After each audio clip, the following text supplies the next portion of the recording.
Welcome to Wisdom and Wealth, a channel dedicated to exploring life's big questions with a touch of both insight and practical wisdom. Many of us, especially those over 40, have wrestled with profound questions about the human experience. In today's video, we will discuss a particularly challenging one: why do bad things happen to good people? It's a question that echoes through generations, and one that the Buddha addressed with profound depth. We're going to take a look at the Buddhist perspective on this enduring mystery. But before we dive in, if you're new here, please consider subscribing to our channel for more content on Buddhist teachings and their relevance to our daily lives. And if you find this video helpful, please give it a thumbs up.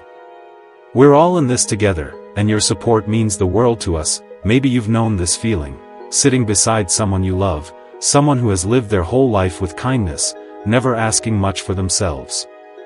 Or perhaps you've heard that a gentle friend, a good neighbor, has suddenly fallen ill.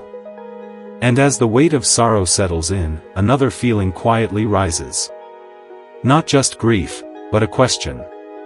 A quiet ache in the heart: why? Why them? What did they do to deserve this?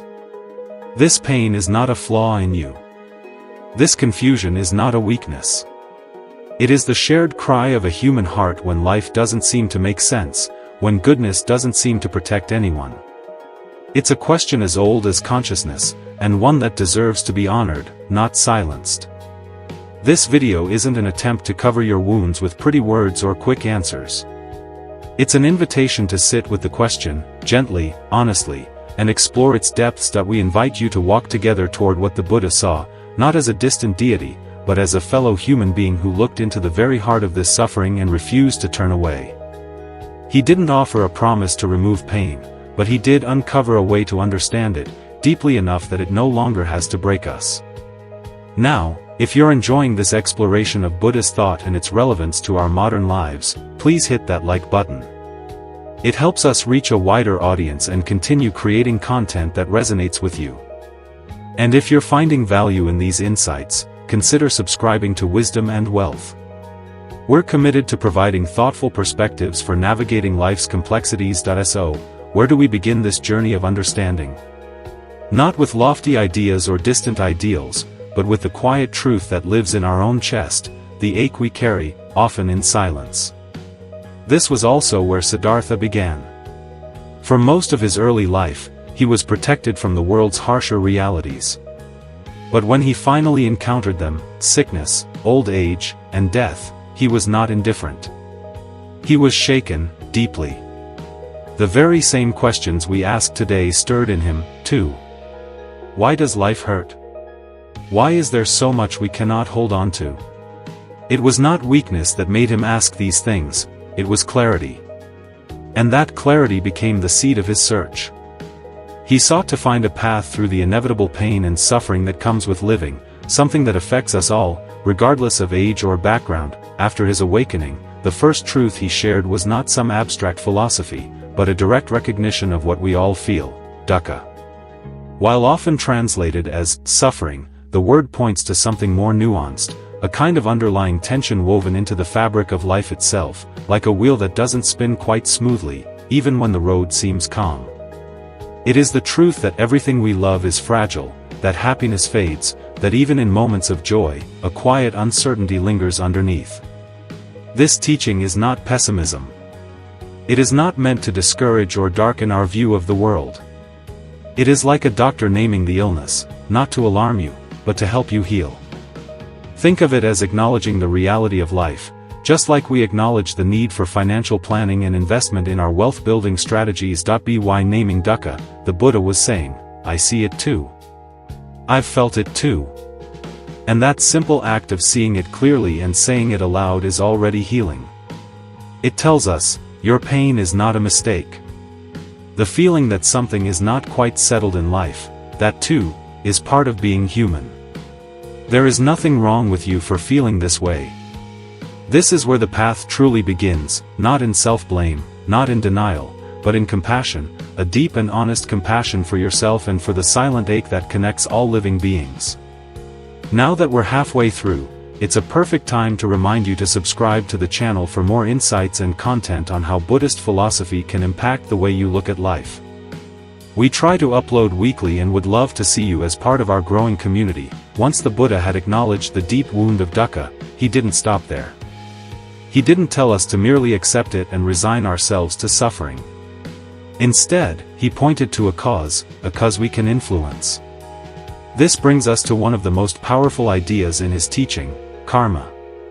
It's a word we've all heard, but its original meaning is often misunderstood. In a discourse from the Anguttara Nikaya, the Buddha made a quiet but radical shift. At a time when many people believed that karma meant only physical actions, rituals performed, deeds done, he turned the focus inward. It is intention, satana, monks, that I call karma, he said.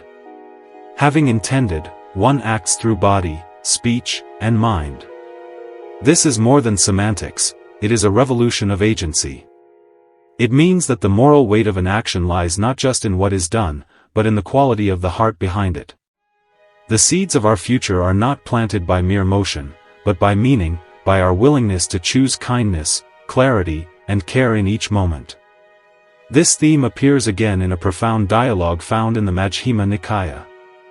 A young man named Subha approached the Buddha with a timeless question: why is there inequality in the world? Why are some short-lived and others long-lived, some sickly and others healthy, some poor and others wealthy? The Buddha answered directly, beings are the owners of their karma, the heirs of their karma. Karma is the womb from which they are born, it is karma that separates beings into high and low states. At first, this teaching may sound sharp, especially when our hearts are raw with grief. It can feel like a verdict, as if suffering were a personal fault.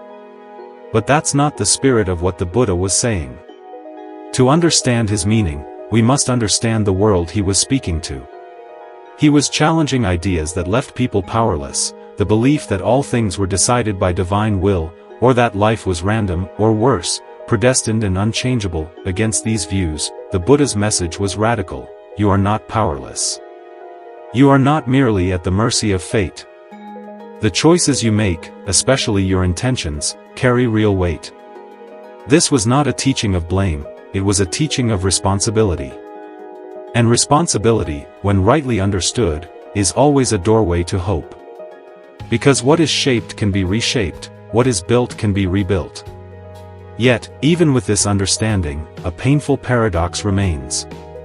We look at someone we love, someone who has lived with tenderness and goodwill, and we ask, how could they be the owner of such suffering? The answer is not easy, but it is compassionate.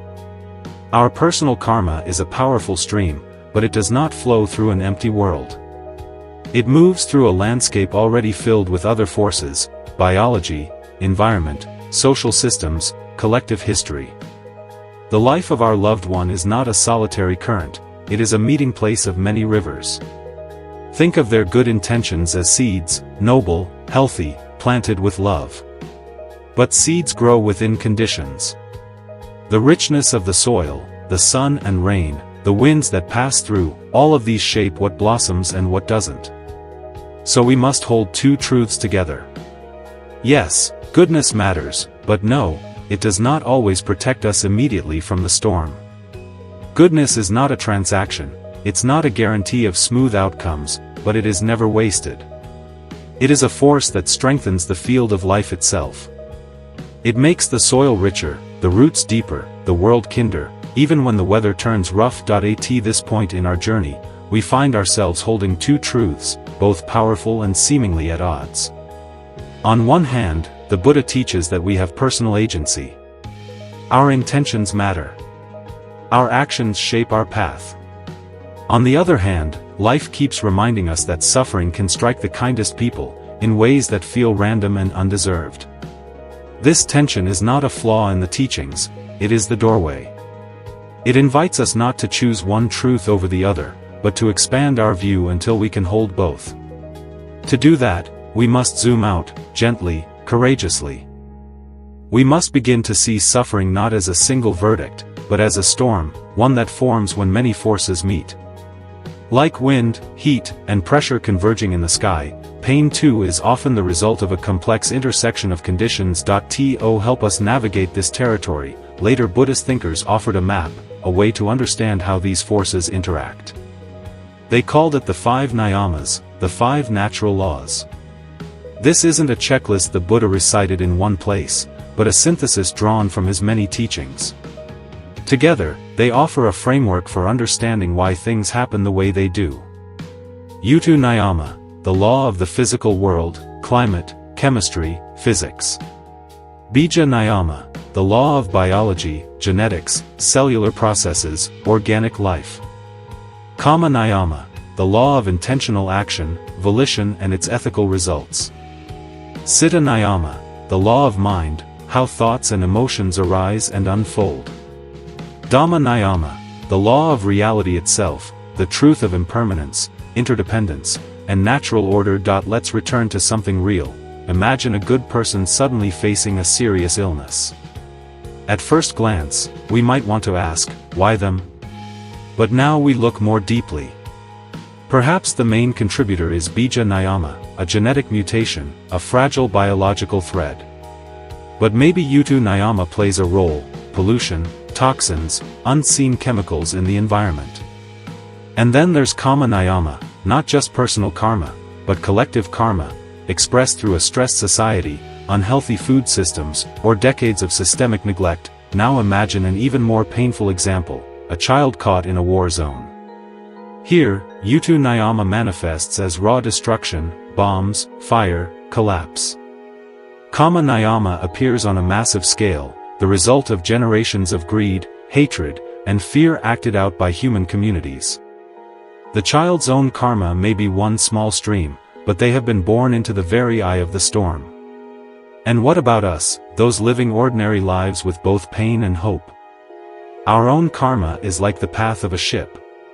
It determines which waters we sail into, but also the strength of the ship itself, our resilience, our wisdom, our capacity to stay afloat when the waves rise. So let us return to the question that echoes at the heart of suffering. Is the universe unfair? From this wider view, we see something unexpected. The universe is not fair or unfair in the way a courtroom is. There is no judge handing out punishments or rewards.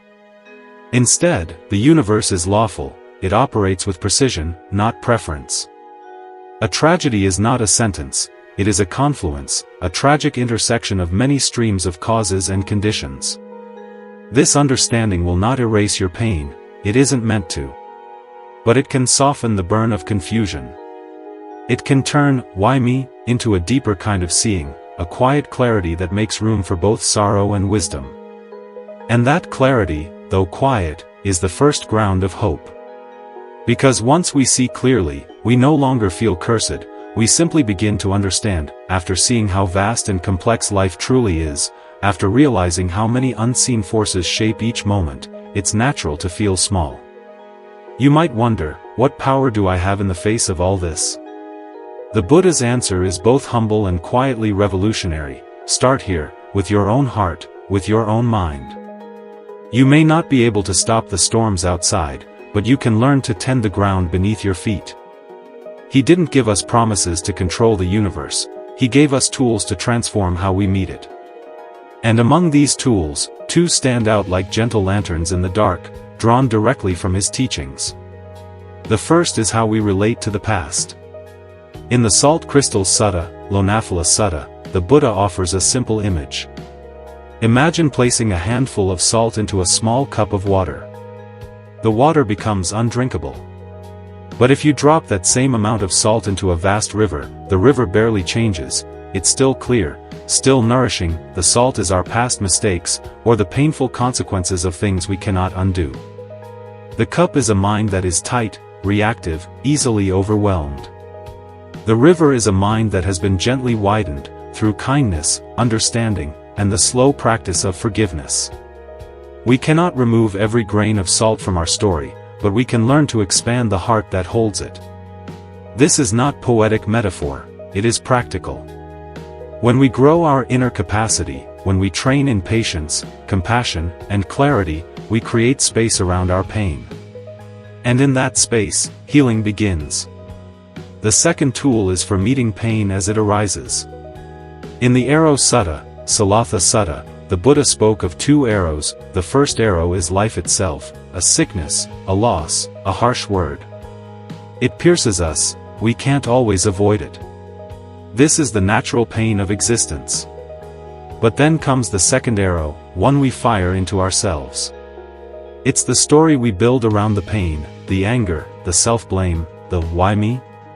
This second wound, the Buddha said, is optional, and it often hurts more than the first. The practice is not to pretend the first arrow doesn't hurt, it's to meet it with steadiness and care, and to stop ourselves, gently, from reaching for the second. These two teachings, the salt crystal and the two arrows, lead us to the same truth. The outer world may not always be in our hands, but the inner world can be shaped, moment by moment, breath by breath.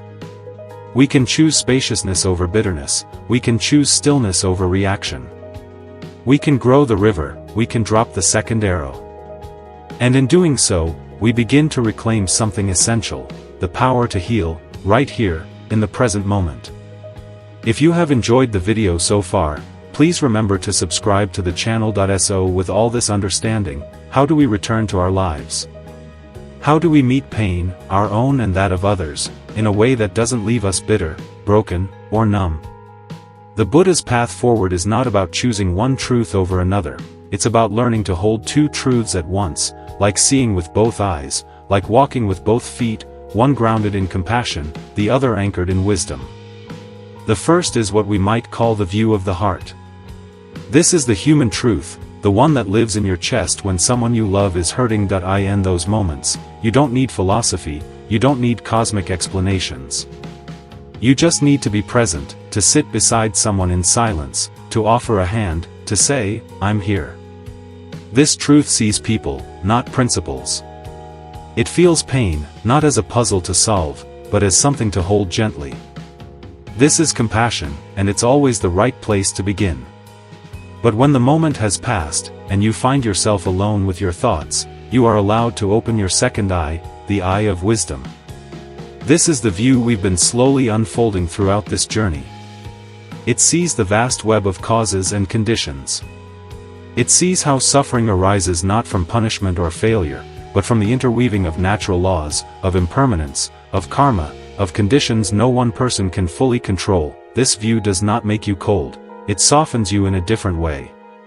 It releases you from the burning question, who's to blame, and replaces it with the quieter understanding, this too has causes. It helps you remain steady in the storm, even when you cannot stop the rain.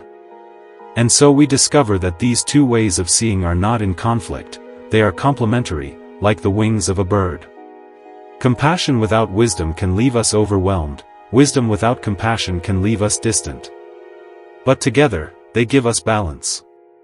Together, they let us fly. So now, we arrive at the end of this reflection. We began with a very human ache, the heartbreak of watching good people suffer. We saw that the Buddha himself began in that same place, not in certainty, but in questioning. We explored the paradox of goodness and learned that while the world is not always fair, it is always lawful. We looked into the nature of suffering, not to justify it, but to understand it. We discovered tools for healing in the present. And now, we are invited to live with both our heart and our wisdom, fully present, fully awake. In the end, the Buddha's teaching is not a formula to escape pain, it is an embrace, one of understanding and one of empowerment, an embrace that tells you, your pain is real, and you are not alone, and also, within you is the capacity to meet it with clarity, courage, and compassion. So perhaps the question, why them, the one that first broke your heart, can gently evolve into something new. What can I do to ease this pain, even just a little? Because the healing of the world, and the healing of our own hearts, always begins in the same place, one quiet, loving intention at a time. We would like to thank you all for watching this video and hope it has been useful to you. And if you found this video helpful, please give it a thumbs up. And once again, if you are new to the channel, please subscribe to the channel.